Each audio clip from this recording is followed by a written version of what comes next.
Toi aussi, t'as vu le film Gourou?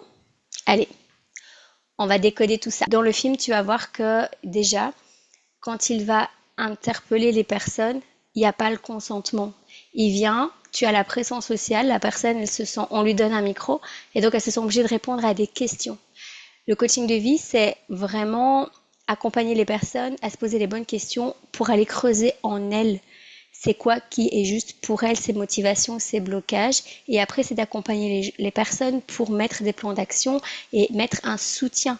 C'est pas faire les choses à la place des personnes. Au contraire, c'est de leur aider à se connecter vraiment à leur essence la plus profonde. Ça, c'est vraiment le coaching de vie. Et donc, le questionnement, bah, je le connais très bien, ce questionnement, parce que c'est un questionnement qui est utilisé dans tout ce qui est manipulation mentale. On va aller chercher ta vulnérabilité. Et ici, quand on fait du coaching comme ça en groupe, qu'est-ce qui se passe? La personne, elle est là, elle a son micro, elle a la pression sociale. Elle est obligée de répondre aux questions. Comme on pose des questions qui vont te toucher, tu vas plus être aligné, tu vas être déstabilisé. Donc la manipulation, c'est déstabiliser les personnes pour pouvoir leur faire dire, faire ressentir quelque chose qu'elles n'auraient pas fait sans l'incitateur. Ça, c'est la base de la manipulation mentale.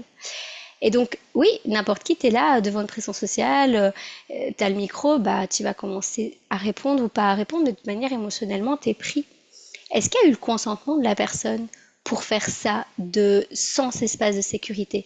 Parce que là, on revient aussi au fait que le coaching, c'est pas de la thérapie.